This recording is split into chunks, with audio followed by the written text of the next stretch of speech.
all those things. Yeah. Like if we missed it completely, is it like complete, or you know, we got at least it halfway correct, if just half of it? Well, on the multiple, I'm on the matching. Yeah. All or nothing. I was going to count those 20, but people were missing so bad. They were missing so bad that I just counted 10 on 150. So So when you do that once, just 10, yeah. So it didn't hurt anybody too much. Only one person got a permit.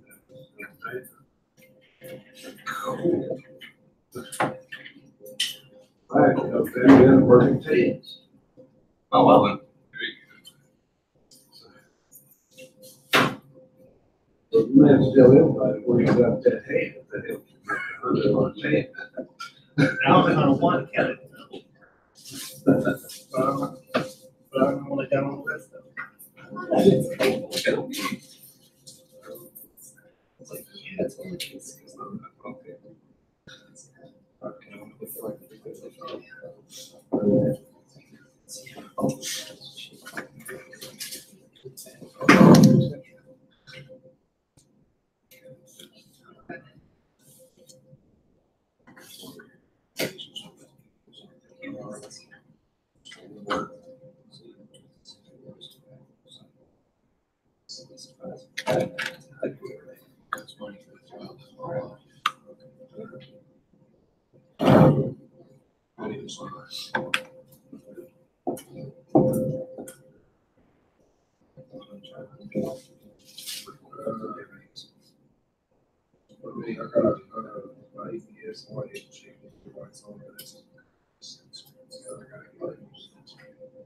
No, that's.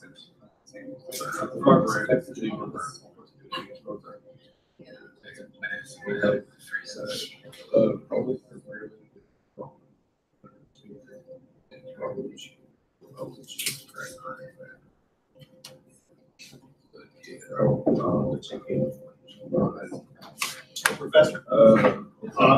Josh is gonna be a little bit late because he's getting signed up.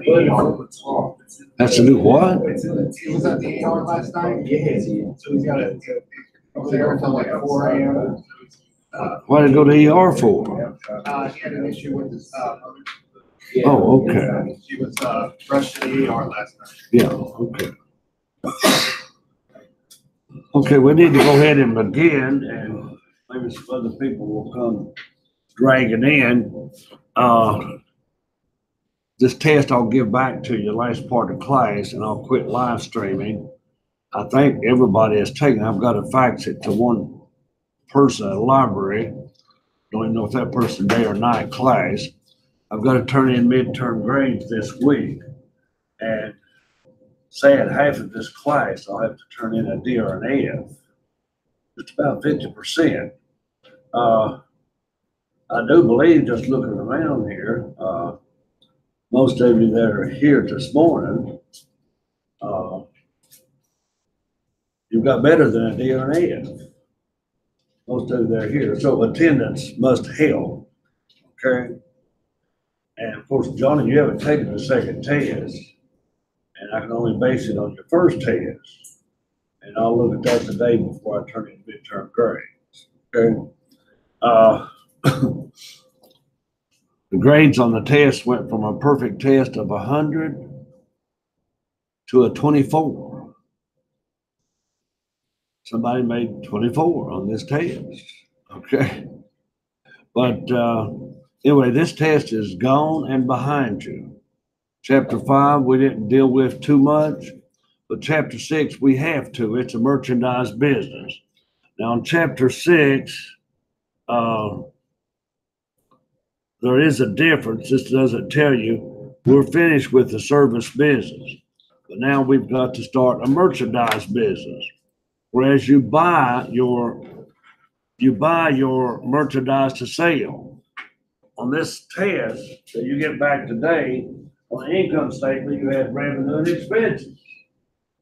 Well, in a merchandise business, you're going to have sales, minus cost of goods sold, what you paid for the merchandise, gives you gross profit, then minus expenses. All right?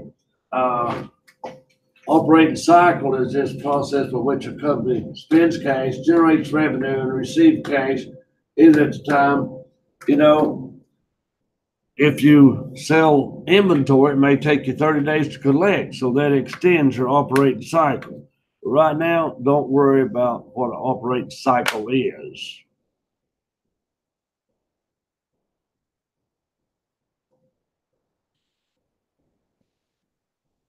But here's your big difference.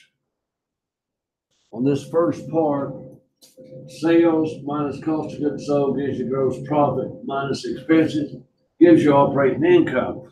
And what we mean by operating income, that's income from the normal business that you're in. You may have other income down here later from interest income, for example. That's not your ordinary business.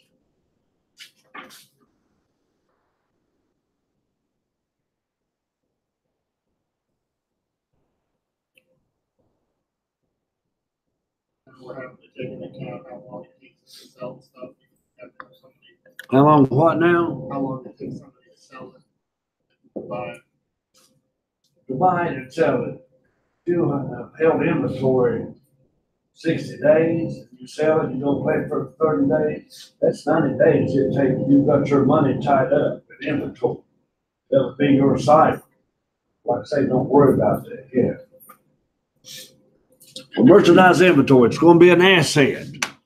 Now, is anybody in here who works at a grocery store? Who works at a clothing store? Who works at any kind of business? Ryan, I know he works at Tractor Supply, I think. I work at a gift shop. A gift shop. Now? Yeah. Okay. Ollie's. Always, okay. Always similar to Kmart, I guess, or like Benchmark, like that, yeah. Anyhow. You ever take inventory? Yes. We do it like every, Do it 4 times a year? You ever help take inventory? Once a year, do you all have to take it? I don't take it, we bring people in. Like they There's hire. like, there's professional inventory takers now for places like Kmart, Rose's, Walmart, so on, yeah, always. They get it done in like a couple hours, like, or like half. And have a bunch of people with a little calculator, whatever they are, go around takes it, yeah. But, as they've been marketing, some of them take inventory once a month or so much shoplifting and employee stealing. Called employee pilfering. But there's all kinds of ways to shoplift. And it's getting Christmas season, there'll be a lot of shoplifting. Probably undercover people in buggies run around the store. Of course, cameras and different things to prevent shoplifting. Now, they'll have a lot of Christmas music playing. It will have a subliminal message in it. Now, do any of you know what subliminal advertising is? It's something that affects parts of it can't like obviously be seen or heard. Like if you listen to it carefully, you can probably see it or hear it. But if you're just like listening to it casually, you probably won't be able to hear it or see it. Something getting in a message to entice somebody to do something. You learned that in marketing class? Yes. Okay, that's correct. Subliminal is a message in Christmas music that you really don't pick up with your conscious mind. You might pick it up subconscious. And it's telling you shoplifting is a crime. You want to go to jail and so forth. So they will stick in your mind, you won't shoplift. They used to do it at movie theaters, it's running across the screen. You wouldn't really see it with your conscious mind, but you would see it, subconscious. You'd get up and go down to the concession stand and buy a Coke or a popcorn. But they were using subliminal advertising. And of course, the federal government made that illegal. Okay. So, but shoplifting people, they can get good at it, whether they're wearing their overcoats at Christmas, or they're putting on a new pair of shoes and leaving the old pair of shoes in the store, or they're going in and dressing. That looks like something smart to do. But we'll go into a dressing room and put on old clothes over your new clothes.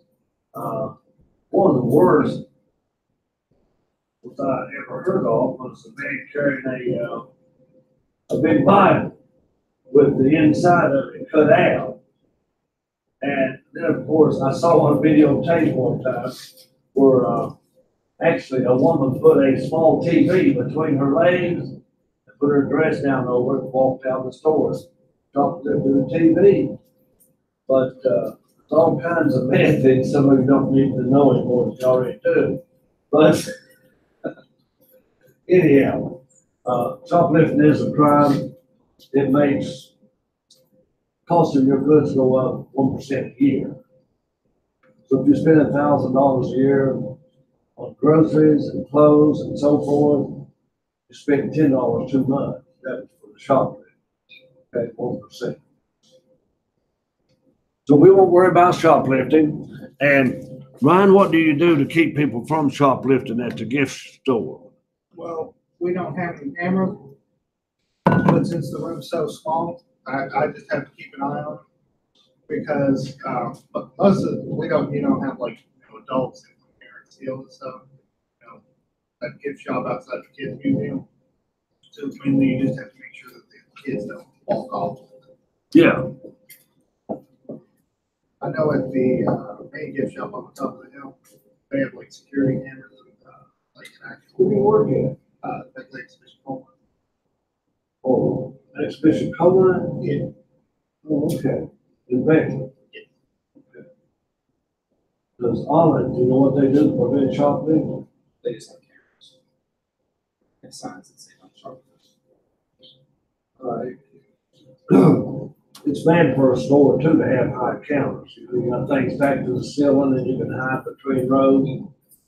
Most stores now start lowering their counters down that you can see people get around. And there's a camera, there's the two-way mirrors, and undercover. And, if you buy clothing, it's got that little clip on it. If you try to take that little clip off, what does it do to your clothing? Does what? Puts ink on your clothes. Okay? But somebody from Belt stole that little gadget, you take that off with you. You took it home, so when they steal clothes, they can go home and take off the clip. So.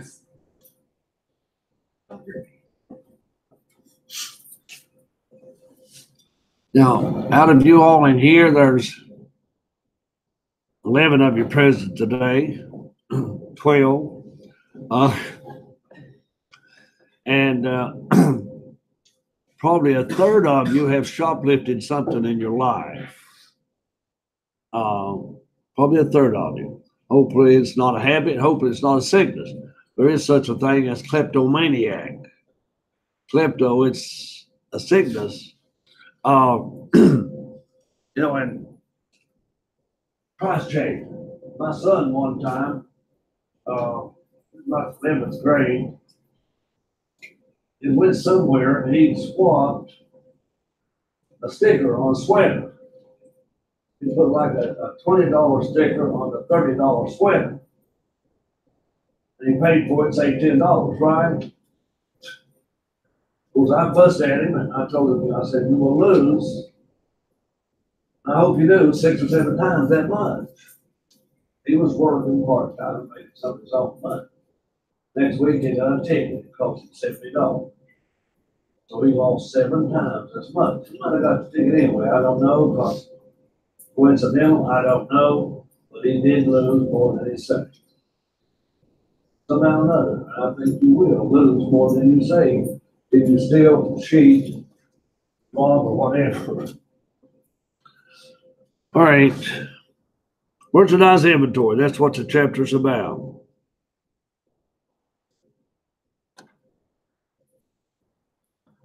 Here, we just debit cash and credit sales.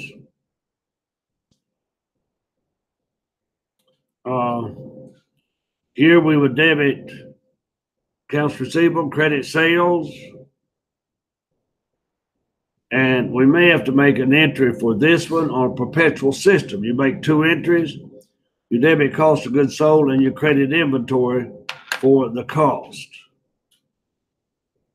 Now we're going to add on some new accounts, of course, these in the red. Merchandise inventory and returns and allowance. Now they're calling it estimated returns, but that's returns and allowances. And customer refunds payable, cost of merchandise sold, sales is your revenue, and you may have a delivery expense as a new expense. But these are not that new.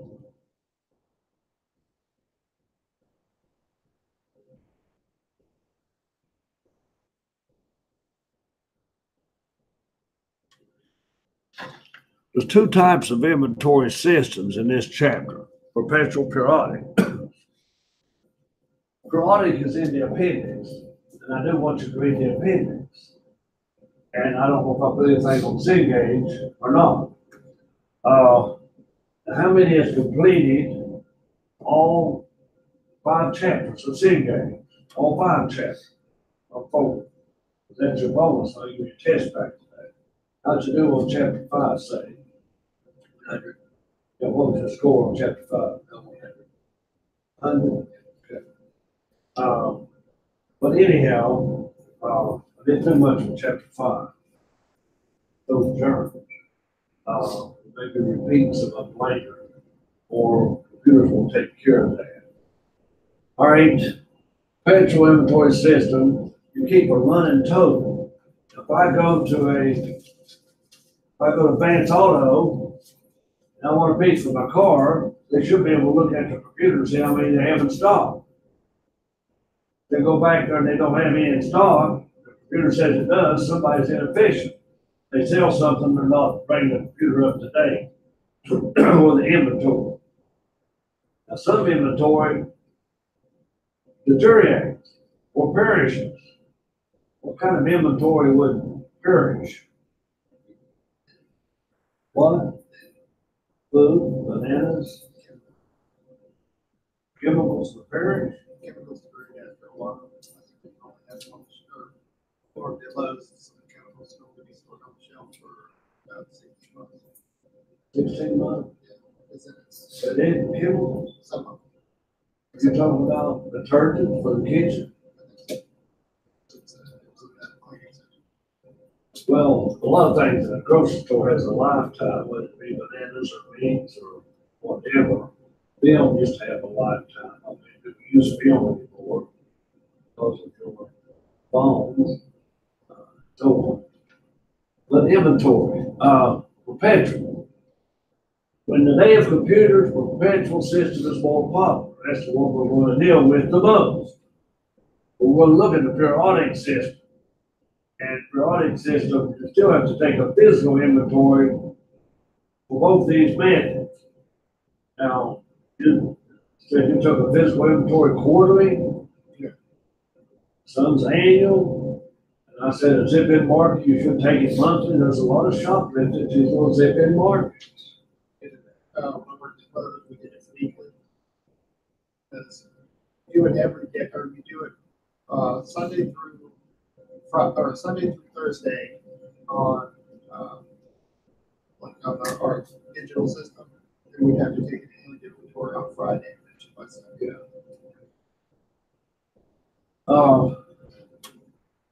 Anyhow, I don't take inventory one time. Like I said, in a grocery store. But anyway, your audit will look at that in the appendix and perpetual in the chapter. But I'm interested in the main journal entries. Now, there's a lot of new concepts in this chapter. This won't be hard. Debit merchandise inventory and credit cash when you purchase. Or debit inventory and credit accounts payable when you purchase. An invoice, we know that's a bill. You knew that from chapter 5. All right, here's what an invoice might look like. They're different, of course. Now, credit terms and credit period. Have any of you seen terms like this before?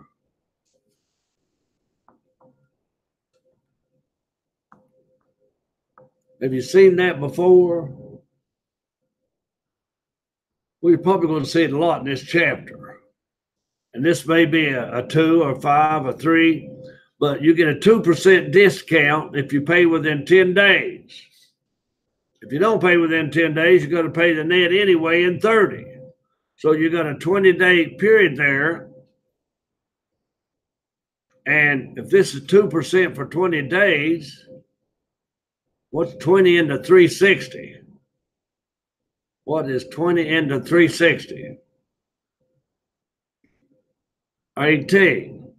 Times 2%, you are losing or saving around 36%. There's an exact way to calculate that. So if you're ever in accounts payable, take those purchases discount. All right. If you're ever in accounts receivable, hopefully your customers are paying those sales discounts.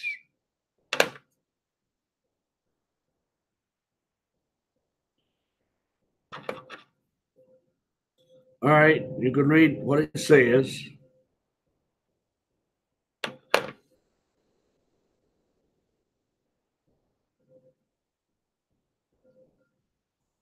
This could be purchase discounts or sales discounts.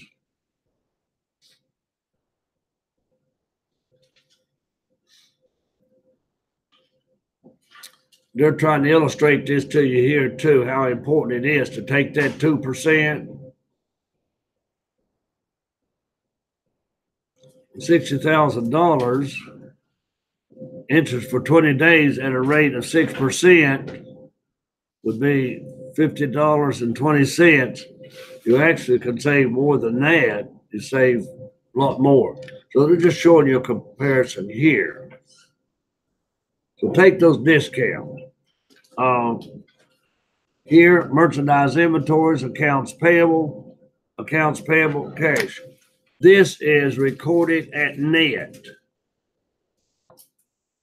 3,000 minus a 2% discount is $60. Record at net.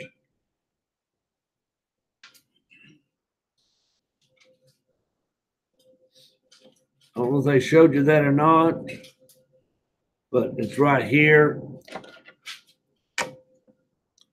Take the $3,000 recorded at net. Now, what if you don't pay it on time? Then you owe $3,000, don't you? You got to do something with the $60. Now, some companies record at gross. Some record at net. This company's recording at net. All right, if you don't take the discount, then you're going to have to pay $3,000 cash. You're going to have to debit accounts payable. But you're going to have to put $60 more in your merchandise inventory. Could have got it for $29.40, but you decide you want to pay $3,000.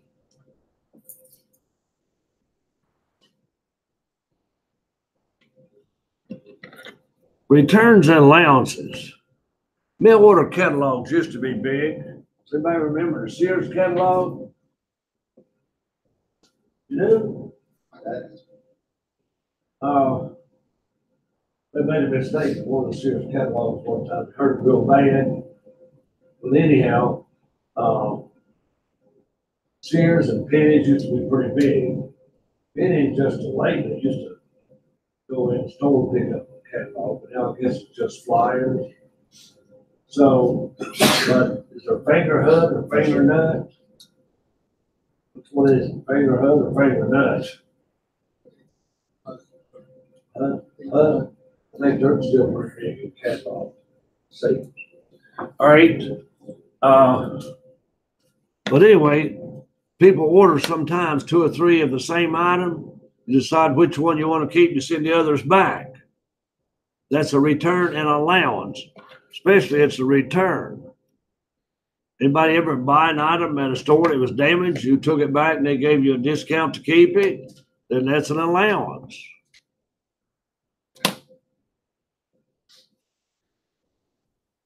debit memorandums.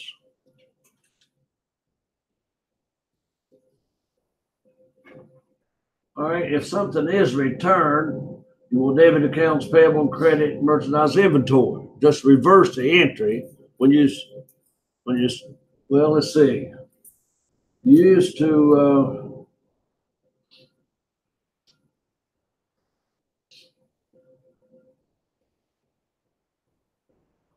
right, this is the buyer, their debit accounts payable and credit merchandise inventory.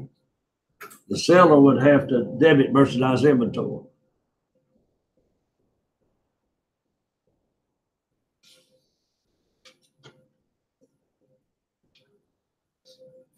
Here we bought inventory for $4,900. We took out a 2% discount. Here we returned a portion at net, $1,000 minus the 2%. So we only owe $3,920. So when you're paying off, make sure you got everything in a row here, your discounts and your returns.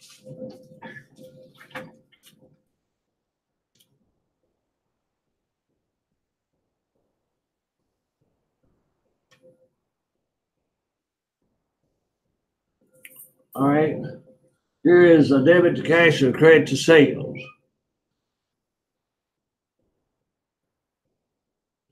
And if you use a perpetual system, it takes 2 entries: debit cost of merchandise sold and credit inventory. You see, you know your costs all the time, because every time you sell something, you're recording the cost. On periodic, though, you might not know the cost to the end of the accounting period. Will it be a month, or you take inventory once a year or quarterly?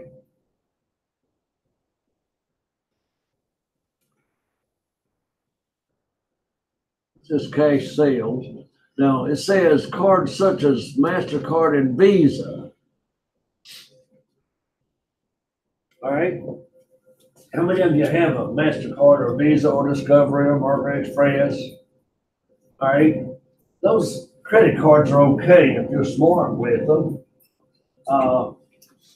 If you're real smart, you're not paying a fee, which most of us done away with the fee. You're getting something back, either a percent or Sky Miles or something. I use Discovery and I like to get that $50 off my bill, so that helps a little. And don't by any means pay that high interest charge up to about 28, 29%. So pay it off every month if you use it. Now, when cards first started coming out, I was in college, and a lot of these credit cards, MasterCard and Visa, and you could even borrow cash at the bank. You still can on some of your cards, but you can borrow cash at the bank if you paid it off within 30 days. You pay no interest even at the bank. And if you had 2 credit cards, you could get loan-free money. But the worst thing about credit cards, when they first came out, real popular, some man got 2 or 3 of them, and he was diagnosed with cancer. So he ran all his credit cards, about 3 of them, to the max, about $20,000. He had terminal cancer. So he lived it up for $20,000. And then he was diagnosed again, cancer-free. But he owed $20,000.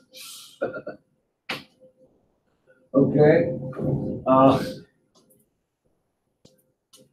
What that guy that got like 5 credit cards in his dog's name? In whose name? He got all of his credit cards like put in his dog's name. So he tried to get out of it by saying that his dog used his credit cards. That's why they were maxed out. But you know, no court's gonna believe that the dog needed no Lamborghini. Well, evidently they didn't do a background credit check on his dog. Right? You say that did happen? Oh, yeah, it did happen.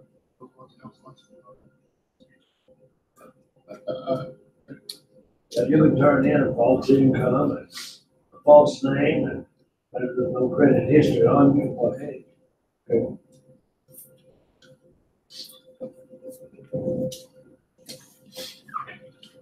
And I'll bet everybody in here has somebody in this country with the same name you have. I looked it up one time, and this was true, just in the state of Virginia, there were 600 and some real John Smiths. And out of those 600 and some real John Smiths, 200 of them had a wife named Mary. So does anybody know that there's somebody else? How many of you know of somebody else with your same name? Well, Google your name. Try to look it up on how many Margos are there? Like, 4? Yeah. With the same last name?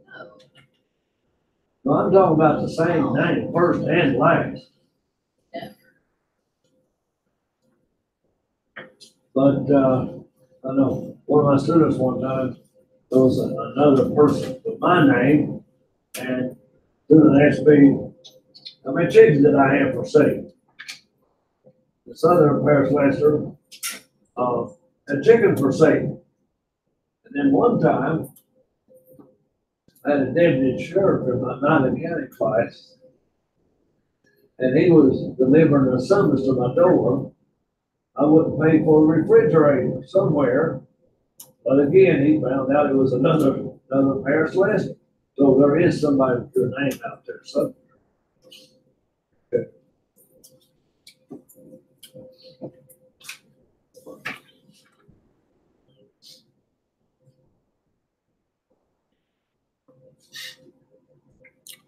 I've got a couple of young females I'm going to tell you all about.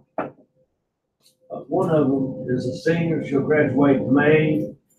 She's a single mom, and she worked at Bojangles. Yeah, Bojangles, that's right. And she managed, I guess, Bojangles. And with her accounting skills, she got a job at some company in accounting. But anyway, Bojangles wanted her back as manager because she was good. I'm talking about a 21-year-old female, and they gave her $17.50 an hour to manage Bojangles, and she has to work 50 hours a week, and they give her 26 something overtime. So she averages $19 an hour for a 50-hour week, which is $950 a week, which is about $50,000 a year. It's not bad for a single mom, 21 years old. All right, but I fuss at her for not being in accounting. But Bojangles wanted her to quit college right now. They were going to send her to the home office in accounting and pay her more. So she decided to finish her degree, which she will in May, and she'll go to her home office, wherever it is, in accounting. And she'll make more than $50,000 a year. But by now, even in management, at $50,000 a year is not bad for a 21, is it, right? So last night in my accounting class, I have a banker, a banking student. They're paying for her accounting courses. And I guess she started off as a teller. And I told the other students, don't give her any secrets because she was a teller at a bank. But anyway, she moved up to just assistant in loan office. And this lady's about 26 years old, and she's making $50,000 a year right now, assistant loan officer at a bank. And they're paying for her to take her accounting class. Okay, so there are jobs out there. You gotta have the right skills at the right time. Okay? And opportunity might match your education.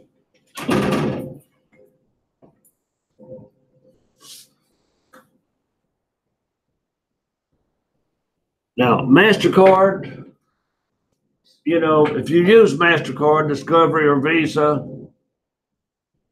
how does MasterCard, Discovery, and Visa make money? They make it off of you if you pay that high interest rate, right? But they make it off of the retailer. The bigger they're coming, like Walmart, they pay a fraction of percent. Some small companies pay up to 5%. So if you have 10,000 in sales, MasterCard will get 5% of that. No one school charges is 2%. What? No one school charges is 2%. Well, I've seen gas stations, if you pay cash, you get it cheaper. You pay more if you use credit card. Now, does the school up here add on 2% if you pay your tuition with a credit card?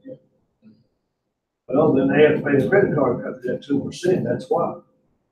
They'll be losing on your tuition if they didn't do that. So the best way is pay with cash or check then, right? Don't pay that extra 2%. Well, what is tuition up here a semester? About $5,000? 2% of $5,000 is what? $100? Well, you're losing $100 then. I wouldn't do it. Okay? I get cash or check. But yeah, that gives you more time to pay.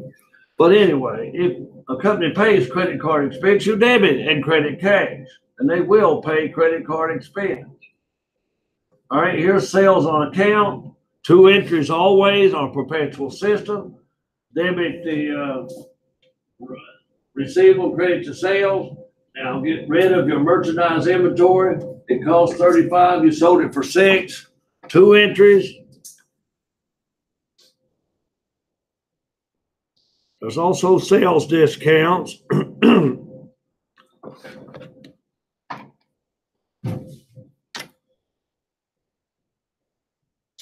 All right, it could be 310, net 30, okay? Now, if you see terms like this, end of month, or you may see ROG, 20 days after receipt of goods or what have you. But you probably won't see these terms too much in this chapter.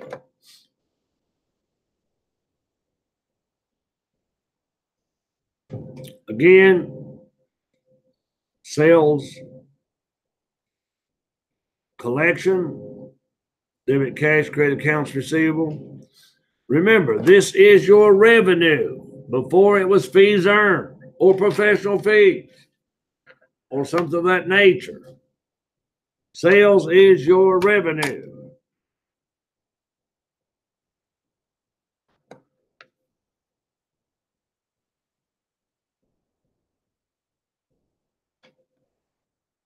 Now, you have to be careful even about returns and allowances. Some people, like at Belk, they'll buy maybe a $40 pair of jeans. They'll take the sticker home and put on a $10 pair of jeans and try to take them back to Belk. It's like Walmart. They'll buy a new TV and put their old one in the box and try to take it back to Walmart.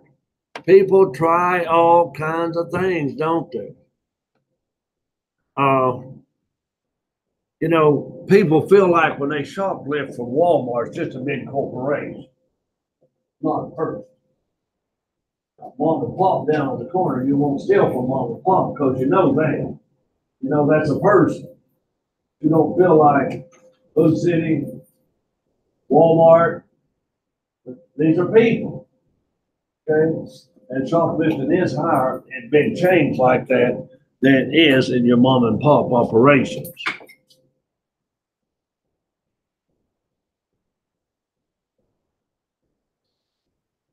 All right, debit to customer refund and credit cash. Get used to your credit and debit memos in this chapter.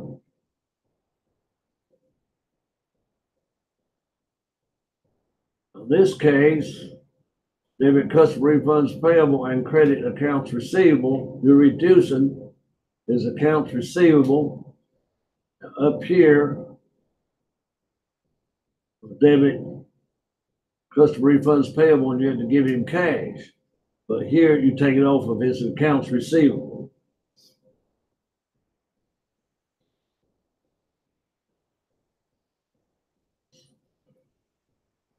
All right, debit your customer refunds payable on credit cash. Then you got to put it back into inventory and estimated returns inventory.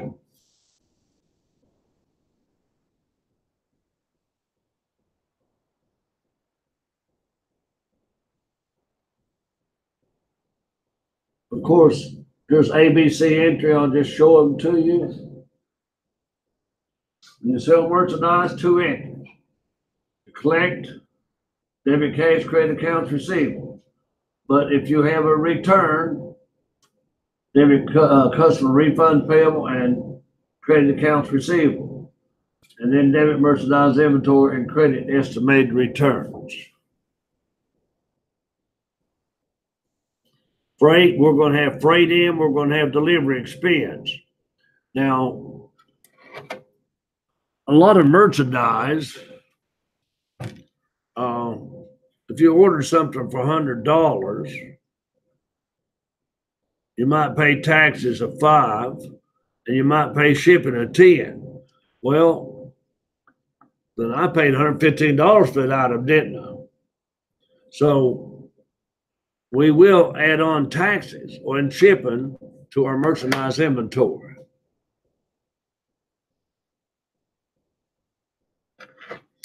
Get used to these terms in this chapter. Shipping point. Shipping point means that the buyer pays for the freight. Shipping point. Shipping point, when it leaves the factory, it's yours. You pay for the freight, you pay for insurance on it, it's yours. You can count it in your inventory even though you don't have it in your warehouse.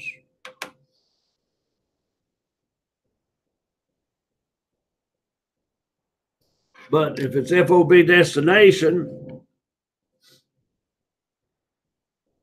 seller pays the delivery charges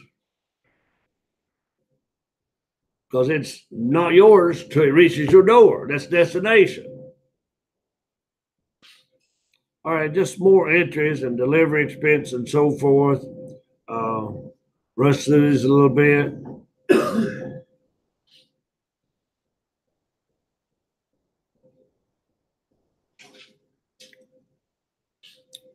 All right. Now, somewhere in here is a page, somewhere in your book, is a page of entries. The seller and the buyer.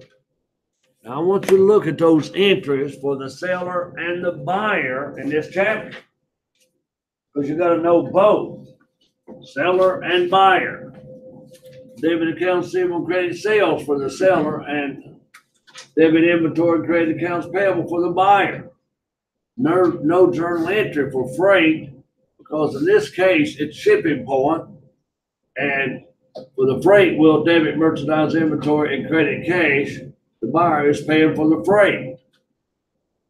Now, if it's destination, all right, there's no journal entry for the buyer with delivery expense for the seller. So most things have a reverse. So know the entries for the buyer and the seller.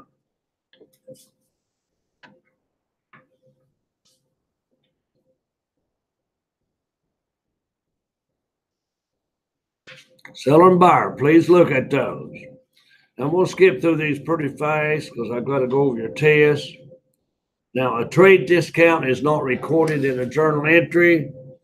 If something is advertised for $1,000, when you get 40% off, $600 is what you debit merchandise for, and your credit accounts payable. So trade discounts are not recorded anywhere. It's just like you go buy a new truck and you get $10,000 off. You don't record that $10,000 you got off.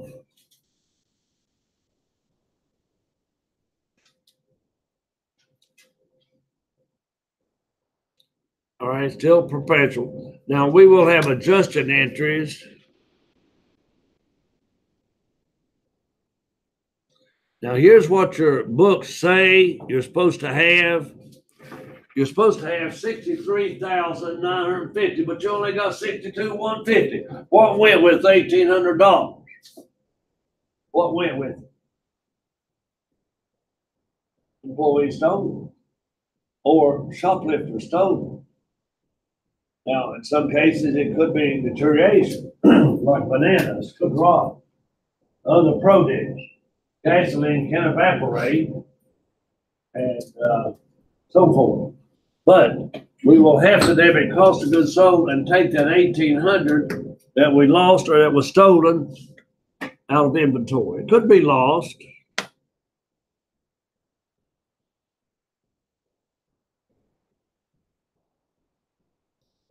All right, we'll have adjusted entry.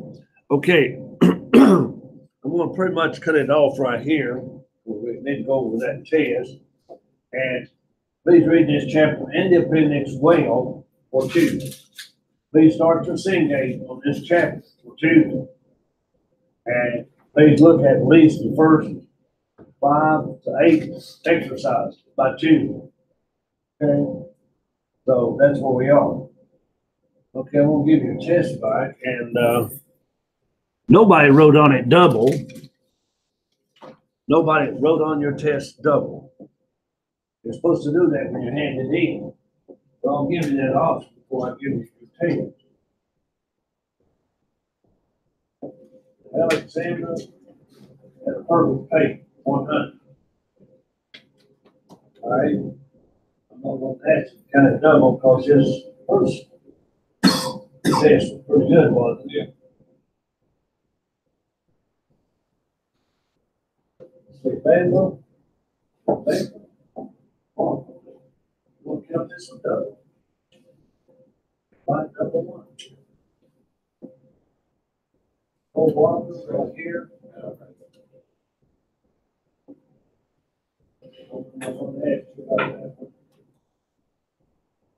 Fifth here. Fourth is not here. Robert Harris.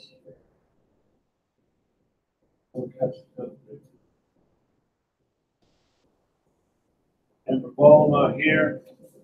Justin Fox not here.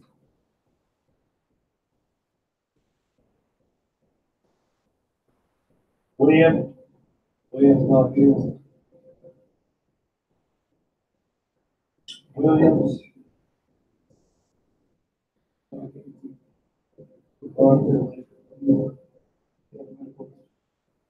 You're close enough to him to look at his tails.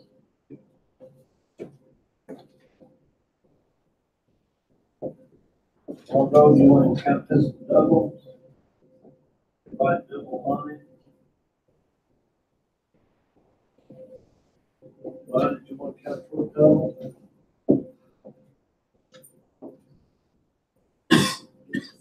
Yes, I'll take that. All right, divide double on it. How much did you pick up? The other one got what's it called? 82. 82, he got 94. Now he has 294. 94, 82. Right double on. I'll give you the grade on there, 94, but you get 5 points for Cengage or something. You don't get that done. You'll get it on that grade. Take up here. Double or not? That's still the first test. That's what helps you much.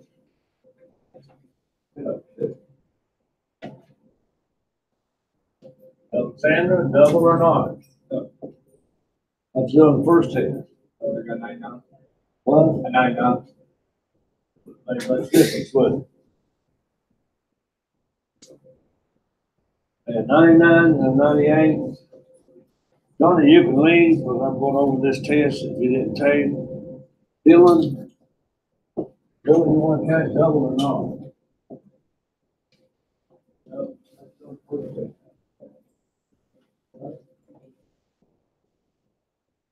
Help. Stay, double or not? That's on the first test. Okay, this one done. All right, nice.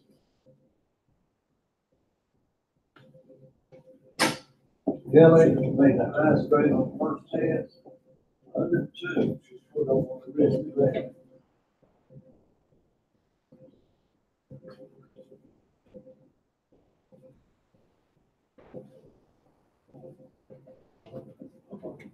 There's water here.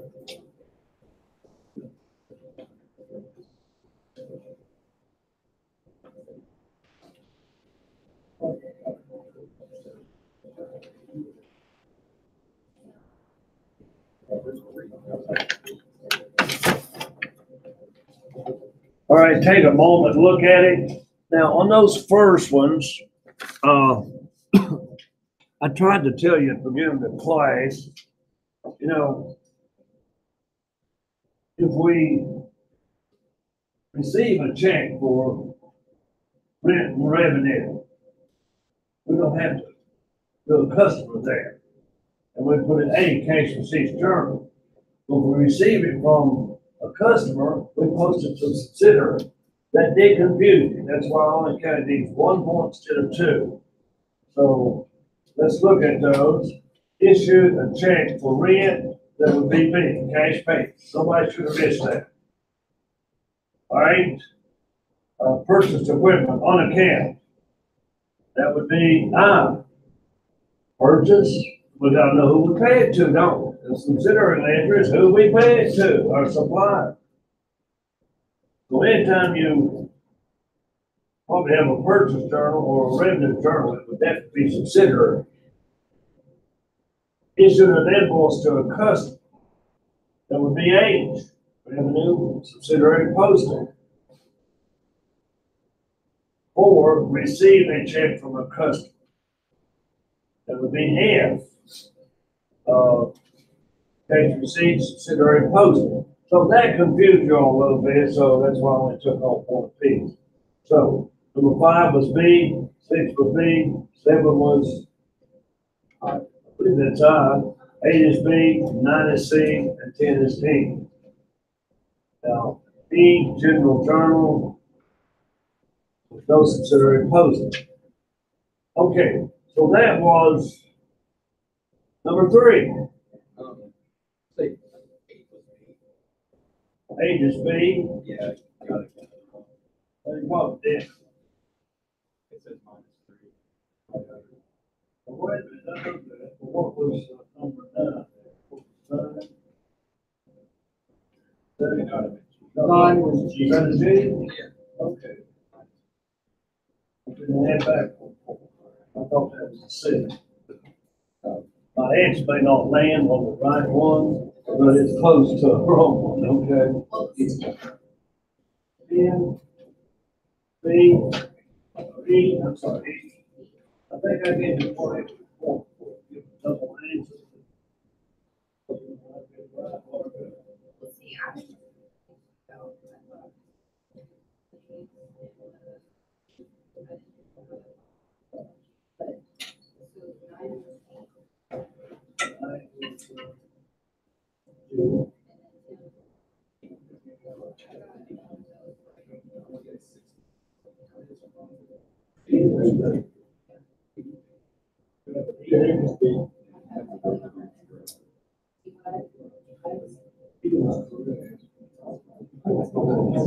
Smile right there.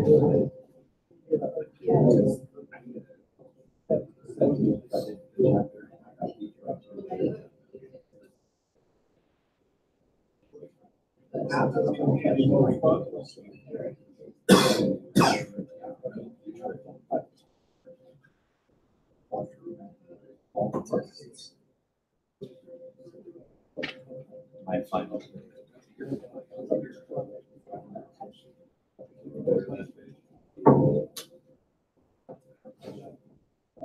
All right. Now, as far as the 10 steps of the accounting cycle, I didn't read those 10 steps 22 times perfectly. I just glanced at them and tried to see if you had anything out of order. And nobody hardly missed much on those, maybe 1 or 2. So now the big one though. All right, the 80-point problem. I wish all of you could have got this problem, 80 points. And we practiced one in class, and I won. You did one on Zen game. Now, how many of you did the bonus? How many of you did the bonus? Now, have you handed that in, or do I need to take that up next? That bonus? Kelly, Jan, yours in? You did that long bonus bonus. You drew all those forms. So, right. All right. So some people had at least 3 practice sessions. This worksheet, folks, got to get the adjusted interest right first, right? The first adjusted interest, fees earned but not billed. You're going to debit what? And credit what? Fees earned. Now you're going to put that in a journal entry or put it on the worksheet on it. Okay, in a second, supplies on hand. If they're on hand, you didn't use them. You had 8, you had 2 on hand. That means your supplies expense is 6. So debit supplies expense and credit supply. And that was the only one that you should have missed if you missed any of these. Insurance premiums expired. It tells you that's your expense. Debit insurance expense, credit prepaid. Debit appreciation expense, credit accumulated. Debit wage expense, credit wages payable. Now, if you put all those on your worksheet, it would total up to be, is that 36? Yes, sir. I just want my memory. I don't have paper here, but right, 36, right? Yeah. Then you combine the first 4 columns. There was a student last night, he worried about his worksheet, it wasn't balanced. Columns 5 and 6 wasn't balanced. And I didn't mean to help him, but I looked at it. It was off $12. Now, when you look at that, columns 5 and 6, you see $12 there? Okay, I saw it easy. I didn't point it out to him. So he put the $12 down, made it balance. Okay? So your adjustment trial balance added up to be what? 5 522. 522. Now, if you put your revenue and your expenses over here where they should go on the income statement, your net income was how much? 64. And then if you brought everything over to the balance sheet, $64 would help your credit side balance. What was your total on your balance sheet? How much? 363. Well, The foot 354. but that- Alexander is what got perfect, okay, and he did the worksheet perfect too. His columns 7 and 8 was 215, I believe. Right? He had net income to the debit side, and he had income to the credit side. Is that 371 thing? Yes. 371. All right. The dollar marks don't go on these worksheets either. A couple people try to put it on. 30 points, folks. You can see what I took off. The one I have in my hand, I took off 15. Missed adjusted interest, missed the net income. Still gained 15 out of 30. Okay. Now, an easy 10 points is to bring your net income over to an income statement. And your net income has to be what? 64. All right, that's 10 points. If you tried it, I only took off 5 at the most. And owner's equity statement, you add 64, you take away 8. What was your ending equity? That should have been 56. How much? 56. Yeah, but your ending equity is not 56. How much? 316. 216? 316. 316. 10 points. If you tried it, I didn't take off 5. Then the balance sheet, if you tried it, I didn't take over 5, that's 10 more. Your debits, your assets end up to be how much? What's your assets? 354. 354? And your liability plus your equity is what? Now, a couple of people tried to put accumulated depreciation on the liabilities, and they didn't put it, take it out of equipment, so it did bounce. But it was, how much was accumulated depreciation? It's either $9 or $18 off. I have to think how that affected it, $9 or $18. All right, now, all you had to do is write down those adjusted entries and get 10 forms. Now you add closing entries, worth 10 forms. We practice those over and over, and this book does it easier than any book ever has. You debit revenue and credit all the expenses, and you credit capital for $64, because that's your net income. You debit capital credit drawing, how much was that? $8. $8.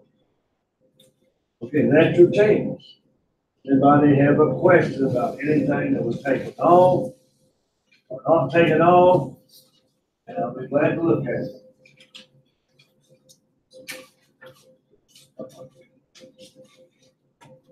First HB, number 8B. Yeah, number 8 is B. Okay.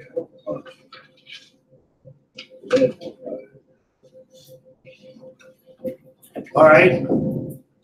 If you had Cengage, and I'll look at that, if you had all 5 chapters finished by Tuesday, of course, I haven't looked at it, if you had all 5 chapters finished by the day, you could add 5 points onto this grade.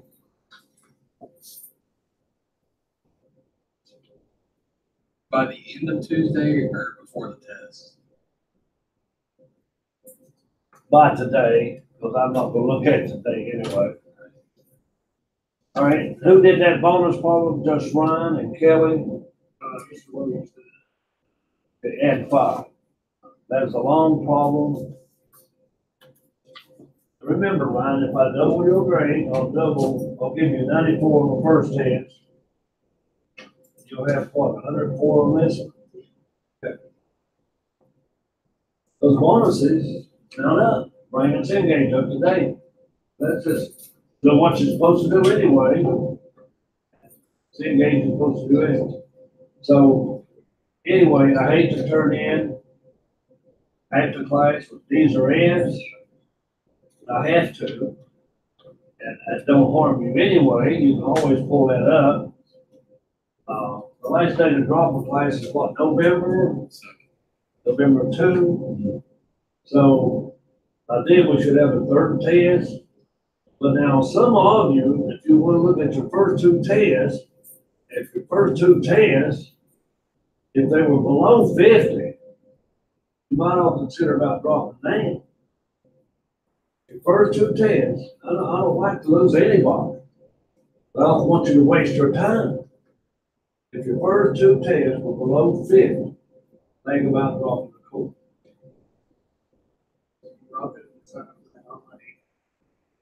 There's going to be an online 8-week class starting in January.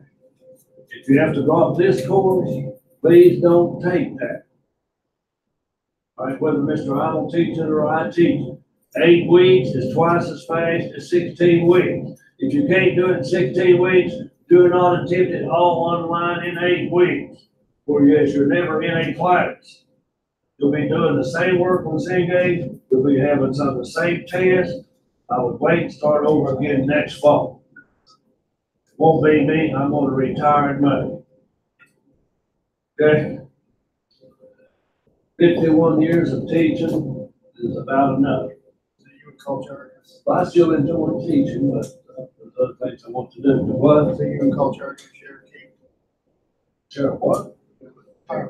Oh, I don't know. They have one of those now. Okay.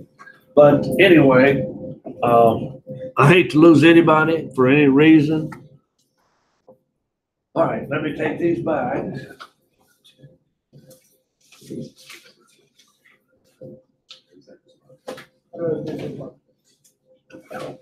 You asking me?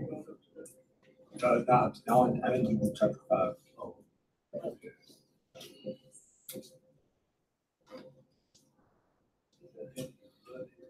Yeah, he got it up to 78.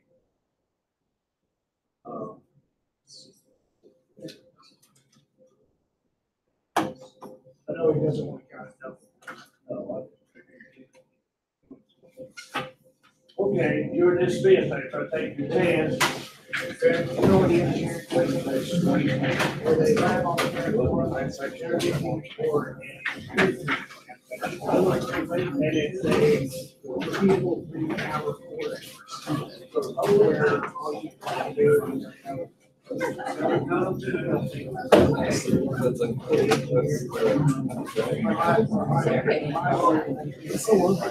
boy, for those hoes. Yeah. That's why I really put hoes.